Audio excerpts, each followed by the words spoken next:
Biografi William Herbert Selden. Selden dilahirkan pada tahun 1899 di Wicks, Rhode Island. Selden mendapatkan pendidikan di public school, kemudian masuk Brown University dan mendapat gelar BA pada tahun 1919. Kemudian mendapat gelar MA dari University of Colorado dan PhD dalam psikologi dari University Chicago pada tahun 1926. Selden bekerja di rumah sakit kanak-kanak di Chicago dan kemudian mendapat beasiswa untuk belajar psikiatri di luar negeri selama 2 tahun. Kemudian pada tahun 1936 hingga 1938, Selden kembali ke Amerika Serikat dan diangkat sebagai guru besar di psikologi di University Chicago pada tahun 1947. Ia diangkat menjadi direktur Laboratorium Konstitusi pada Koleksi of Physics and Surgeon of Columbia, menggantikan George Reper, yaitu perintis dalam lapangan konstitusional Medicaid. Selanjutnya, teori psikologi konstitusi masa lalu. Teori Selden menyebutkan bahwa struktur jasmani merupakan yang utama berpengaruh terhadap tingkah laku manusia. Adapun yang menjadi landasan sikapnya yang lebih mementingkan jasmani berserta pengukurannya itu ialah keyakinan yang kuat mengenai faktor keturunan sangat penting dalam menentukan perilaku seseorang. Teori dan konsep yang dikembangkan Selden berasal pada faktor biologi manusia. Beliau tidak menolak adanya kekuatan lingkungan dan pengalaman lalu manusia dalam terbentuknya tingkah laku individu. Selain Selden, psikologi konstitusi juga pernah dijabarkan oleh para psikologi terdahulu, di antaranya sebagai berikut. 1. Hippocrates. Konstitusi humor. Hippocrates umumnya dianggap sebagai bapak kedokteran yang kemudian dianggap sebagai pelopor psikologi konstitusi. Hippocrates mengelompokkan 2 kelompok fisik manusia, yaitu berotot atau kuat dan lembut atau lurus dan lemah. Yang kedua, Franz Joseph Gall atau phrenologi. F.J.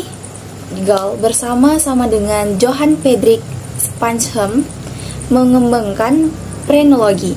Mereka berdua mengeklaim bahwa phrenologilah satu-satunya telaah ilmiah terhadap pikiran manusia. Dasar pikiran Gall adalah sebagai berikut. 1.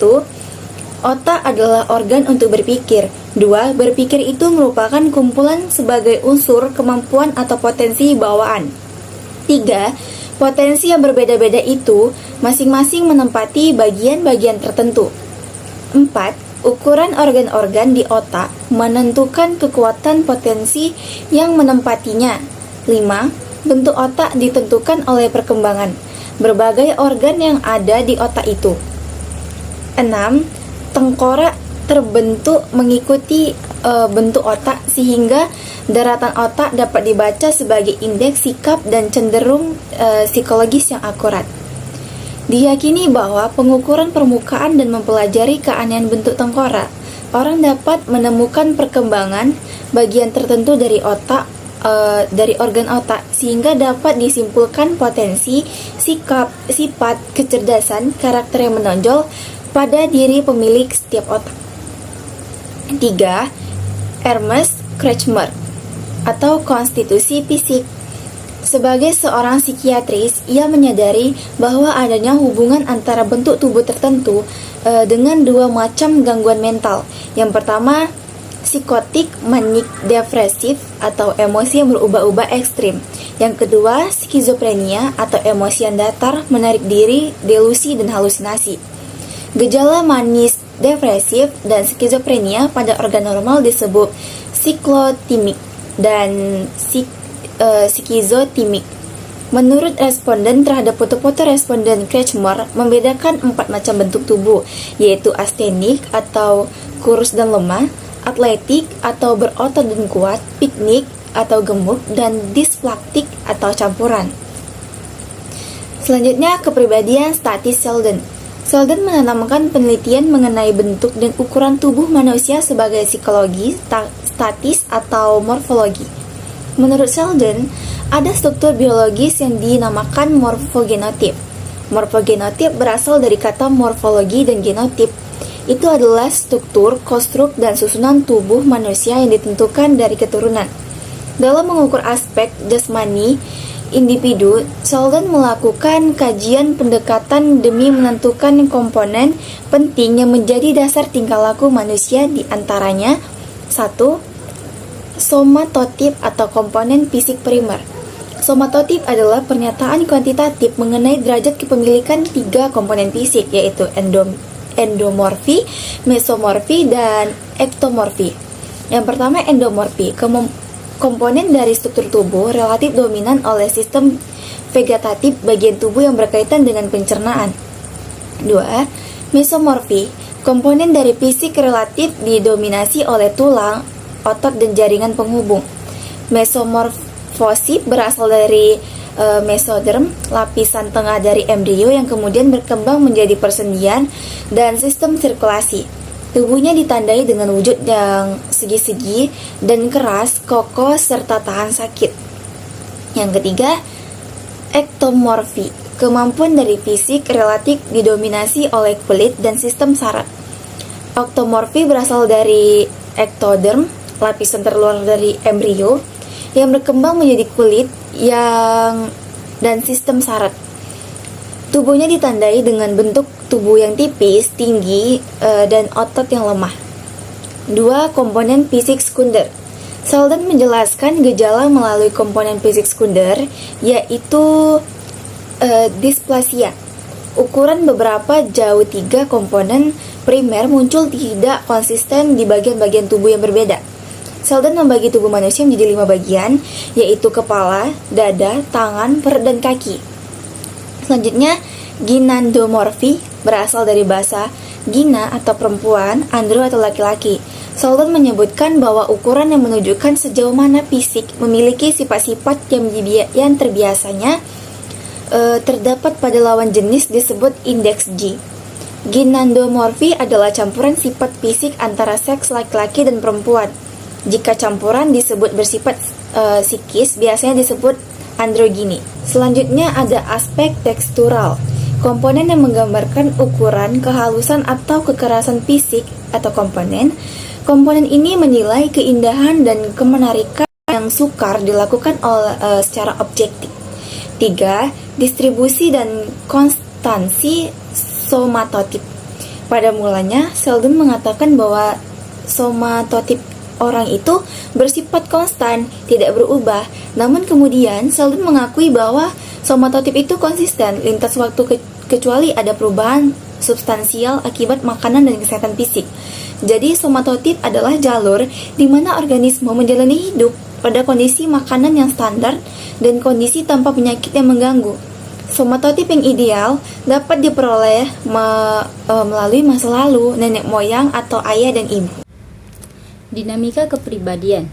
Ketika struktur kepribadian mulai berfungsi, orang mulai bangkit dan bergerak mengekspresikan keinginan dan motivasi serta berinteraksi dengan orang lain menjadi organisme yang dinamik.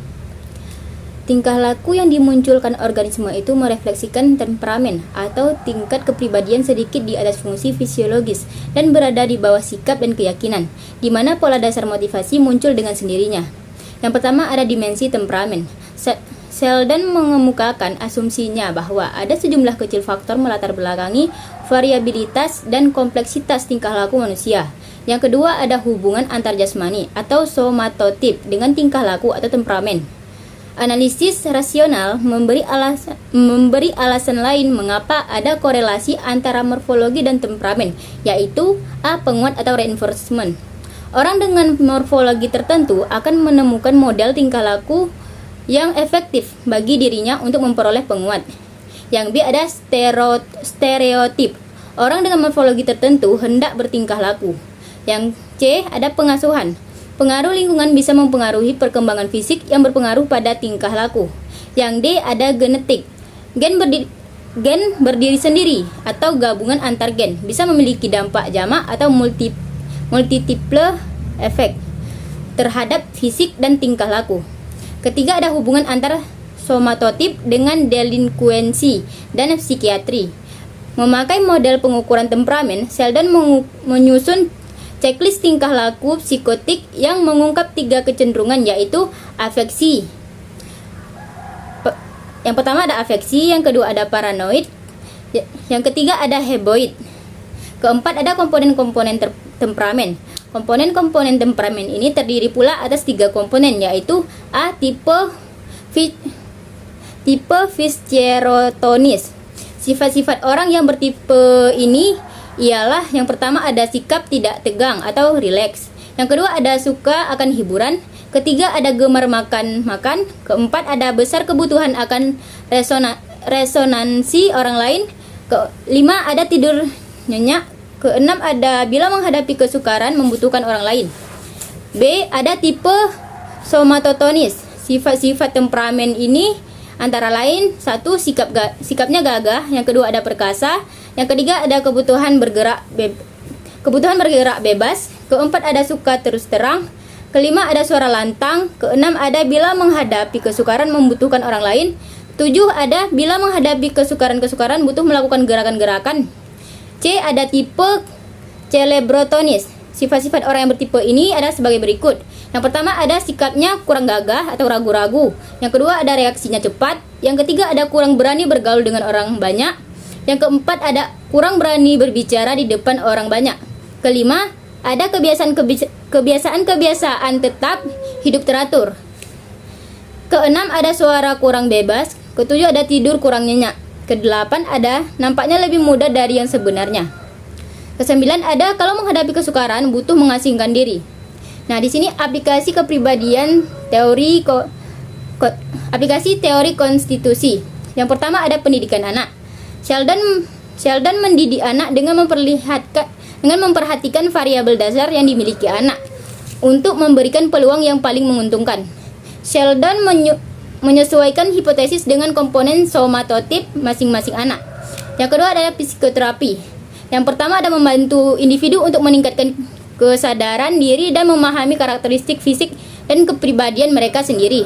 Yang kedua ada membantu individu dalam mengatasi masalah emosional dan perilaku yang berkaitan dengan karakteristik konstitusi mereka dan lain-lain sebagainya.